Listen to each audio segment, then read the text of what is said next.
Welcome to KSJ-Bridging the Gap. This is Sarah. Nike and H&M are facing boycotts in China following the announcement of Western sanctions. Why would China make a fuss over statements made by Nike and H&M half a year ago? Why would China wage a war targeting foreign businesses? Chinese Foreign Ministry spokesperson Hua Chunying claimed that China is not Libya, Syria, or the China of 120 years ago. What does that mean? Is Xi Jinping ready to challenge the new eight-nation alliance? Chinese citizens are burning their Nike shoes. Here is a protesting in front of Nike store in Shanghai, China. The sports company is facing a massive backlash and boycott in China after it published a statement online, highlighting concerns about reports of forced labor in and collected to the Xinjiang Uyghur Autonomous Region. According to the BBC report in September 2020, China is forcing hundreds of thousands of Uyghurs and other minorities into hard manual labor in the vast cotton fields of its western region of Xinjiang, which is 85% of China's cotton and 20% of the world's cotton. And Nike is not the only brand being boycotted. Swedish fast fashion brand H&M was also directed. H&M Group released a statement that the brand would no longer source cotton from Xinjiang Uyghur Autonomous Region due to forced labor concerns. The Chinese Communist Party state media seems to be leading this boycott call. The Global Times published a piece, H&M boycotted for suicidal remarks on Xinjiang affairs. The Communist Youth League echoed the CCP's claims and described the statements by Nike and H&M as filled with misinformation and defamation upon China. CCTV posted on its official Weibo page, aiming to earn money while cooking up false accusations, which badly hurt Chinese consumers. What a wishful thought. Chinese consumers will defend themselves. Quickly, many Chinese have called for boycotts. Celebrities have cut ties, and e-commerce platforms such as the Alibaba-owned Tmall and Taobao have dropped H&M. H&M's official online purchase app is no longer accessible from Chinese app stores such as Huawei and Xiaomi. On March 25th, geolocation pinpoints of H&M stores are no longer visible in multiple Chinese map apps. The brand's shops in Beijing, Urumqi, and Chengdu have all been temporarily closed. However, both companies made their statements some time ago. Those documents have now been put out after the European Union, the US, Britain, and Canada imposed the sanctions on Chinese officials this week over human rights violations in Xinjiang. In response, China retaliated by sanctioning European institutions and lawmakers and then British individuals and entities over what is called lies and disinformation about Xinjiang. Hua Chunying said on Wednesday, their actions have reminded people of the history of the eight-nation alliance, referring to a force of about 45,000 troops from the US, Europe, and Japan that invaded northern China in 1900. But China is no longer what it was 120 years ago, she said. 美国及其五眼联盟的盟友的确，我们看到他们是进行了协调，摆出了一副要打群架的样子。他们的嘴脸不禁让人想起了当年的八国联军。但这几个国家显然是搞错了时代，身子进入了21世纪的第二个10年，对中国脑子还停留在19世纪末的晚清。他们显然不了解中国，不了解世界。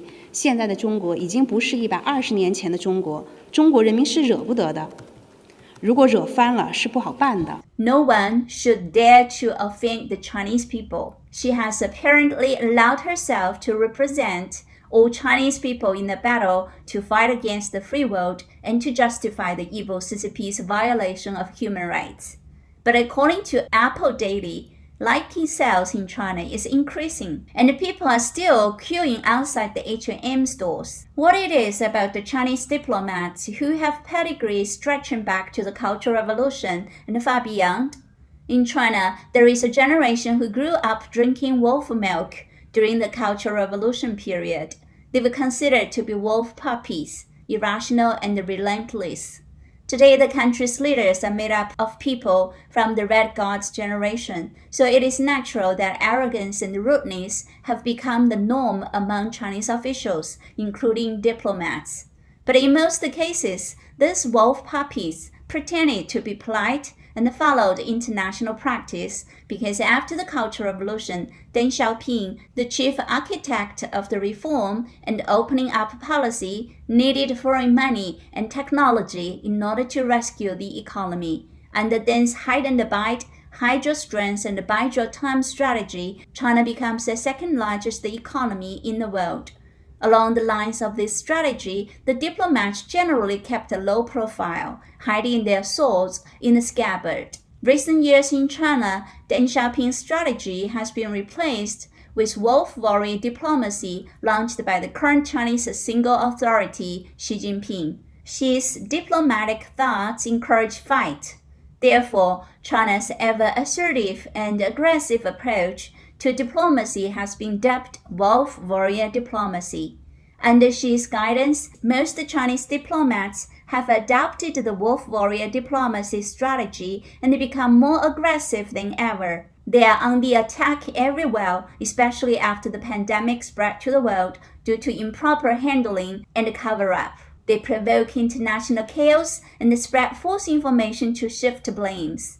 According to the CCP's top strategist Jin Canrong, Xi's global strategy has two pillars: the Belt and Road Initiative and FTAAP, the Free Trade Area of the Asia-Pacific. The former is to interconnect among East Asia, West Asia, Africa, and Europe through railways, highways, oil pipelines, gas pipelines, fiber optic cables, ports, transportation hubs, and airports to form one economic entity on the land. The latter is to connect with North America, South America, and Australia via the oceans. And the ultimate goal of the CCP is to dominate the whole world. At the current stage, they only consider the United States as its only rival. Facing the much stronger US, the CCP tries to divide its allies and create conditions for it to make mistakes.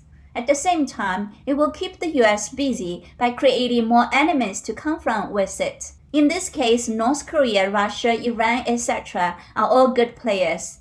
And infiltration is another scheme for the CCP to weaken the United States. They said the US House of Representatives can be controlled by manipulating the election and control a certain number of votes. Look at the socialist policies the US government is implementing.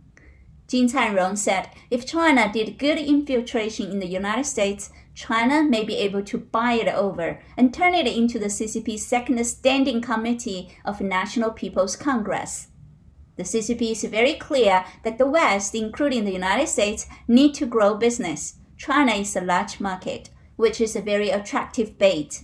They think the West will not reject the business, but eventually the CCP will control the market and the world. Unfortunately, the West is not awakened yet.